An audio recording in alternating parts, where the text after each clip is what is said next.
Бисмиллахир-рахманир-рахим. Алхамдулиллахи раббил аламин. Уассалату вассаламу аля саййидина Мухаммад ва аля алихи ва сахбихи ажмаин. Сұрақ не болды?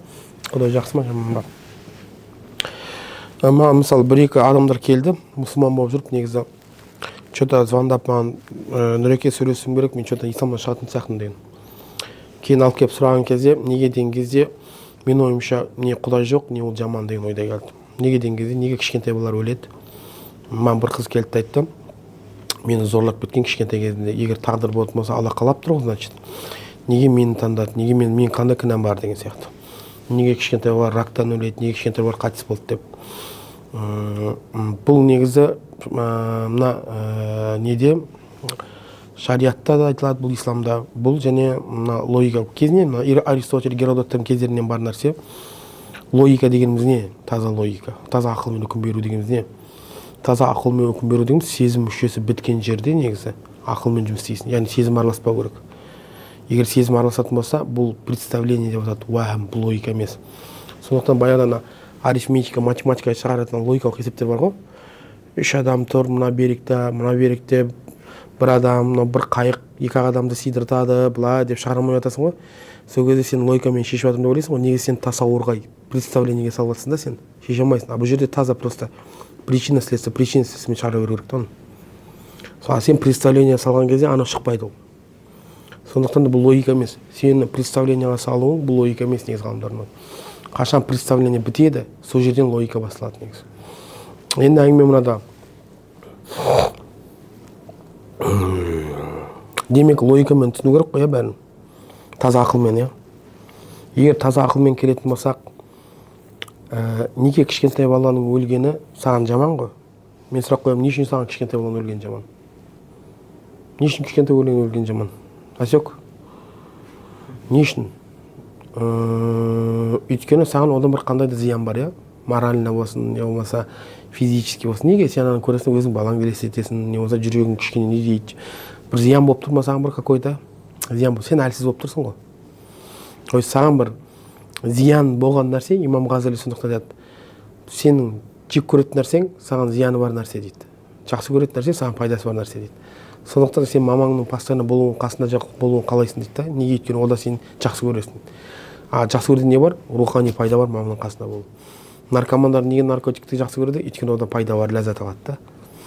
Енді не жақсы көру, не жаман көру дегеніміз определениясы, анықтамасы осыдан шығады. Яғни саған қандай пайда бар, бұл сен жақсы көресің, қандай зиян бар, сен оны жек көресің болды. Енді жігіттер бұл жақсы көру мен бұл жақсы жаман көру, болмаса бұл жақсы мен жаман нәрсе қандай нәрсеге негізделе отыра шығып тұр, саған пайда жүреді және зиян жүреді. Демек сен әлсізсің, который пайданы қабылдайтын, зиянды қабылдайтын. Енді сұрақ, енді біз Алланы бекітіп тұрсақ, Аллаға бір нәрсе зиян тигізіп біресе пайда бере ала ма? Онда неге саған жақсы, жаман деген мағынада болған нәрсе Аллаға жақсы, жаман деген мағынада болу керек ол? Ол саған ғана жақсы, жаман мағынасы. Ол зат, который оған пайда жоқ, не зиян жоқ, онда ол саған жүріп тұрген жақсы, жаман мағынасы оған жүрмейді қазір. Ол в данный момент ол іс-әрекет болып тұр. Құрс әрекет. Кішкентай баланың өлуі саған жаман, Аллаға бұл іс-әрекет. Енді Аллаға қатысты не ол жақсы, жаман деген кезде, Аллаға қатысты жақсы, жаман, егер Алла Тағала бір нәрсені мақсатсыз жарататын болса, ол жаман болады. Өйткені оған пайда, зиян деген жүрмейді ғой. Уже Аллаға жаман деген нәрсе басқа облик алады. Ол не деген кезде, қандай да бір нәрсені бос, еш пайдасыз жаратса, Алла Тағала онда дана емес, хакім емес, онда жаман деген сияқты. Енді сұрақ, кішкентай баланың өлуі мақсатпен бе, мақсатсыз ба? Онда жаман емес Аллаға қатысты. Ештеңені мақсатсыз жаратып тұрған жоқ ол. Аллаға қатысты мақсатпен жаратылады. Аллаға қатысты тек қана мақсатпен жаратылса, бұл жақсы, мақсатсыз жаратылса жаман болады. Біз айтамыз, қашан Алла жаман? Егер ол мақсатсыз жаратса біріншіден. Өйткені бағанағы анықтама бойынша саған жақсы, саған жаман болған нәрсе, ол негізделіп тұр саған зиян беру, пайда беру нәрсесінде. Аллаға зиян, пайда ештеңе бермейді. Демек оған саған жаман, жақсы болған нәрсе оған жүрмейді. Енді Аллаға қатысты не жүретін кезде қашан Алла Тағала бір нәрсені мақсатсыз жарататын болса, ол жаман. Қашан мақсатпен жарататын болса, ол жақсы. Енді әлемде болып жатқан саған жаман болып көрінген нәрселер, олардың мақсаты бар ма, жоқ па? Демек Алла Тағала жаман нәрсе жасап жатқан жоқ, ол жақсы нәрсе жасап жатыр. Өйткені одағы жақсы деген түсінік басқаша болады. Шектеулі жалпы ақылмен осылай оценка беру қаншалықты? Шектеулі ақылмен сен өзіңнің, мен айтайын мен сендерге, уағам дейді, бұл анау представлениеге сүйене отырып. Бұл мына салафиттер бар ғой қазіргі уақытта, мысалы Алла аспанда деген идеядан шықпай қалған неге? Өйткені әлемдегі жан-жаққа қарат әрбір нәрсе болса, ол мекенде екенін көрді да. Енді ол қазір Алла, то есть қандай да бір нәрсе бар болса, ол мекенде тұрды да. Өйткені олар бір мынандай затты көрген жоқ. Бар, мекенсіз деген көрмеген әлі. Енді олар қазір Алла бар деп тұр ма? Демек оның бойынша бар болатын болса қай жерде болу керек? Неге? Өйткені олар басқа нәрсе көрмеген. Демек олар қазір логикамен беріп жатыр ма, ақылмен, әлде представлениемен ба? Представлениемен беріп жатыр. Олар ойлайды олар ақылмен деп. Бұл ақыл емес негізі. Түсінбеді ақыл не екенін. Ақыл дегеніміз сенің представлениең біткен жерде тек қана себеп салдармен жүру болды. Оны представлять ете алмайсың сен. Ережемен жүру болды. А қашан сен представлять еттің, онда сен уже не емессің, логикамен жүрген жоқсың сен. Сен представлениемен тұрсың. Не саған представлять етеді, ол бар, не саған представлять етпейді, ол жоқ болып тұр да. Бірақ ол ақыл емес, ол сезім. Мысалы мен айтайын саған, Алланың сипаттары бар ғой, естіп айтылады. Алланың өзі де емес, Алланың заты да емес, Алланың затынан бөлек те емес дейді. Ондай нәрсе бар ма, жігіттер? Ол дұрыс па, дұрыс емес па? Мына қара не істеді? Естеді. Не істеп жатыр бұл қазір? Қазір әлемде сондай нәрсе бар ма екен? Перебирать етіп жатыр. Неге салып жатыр ол? Болды.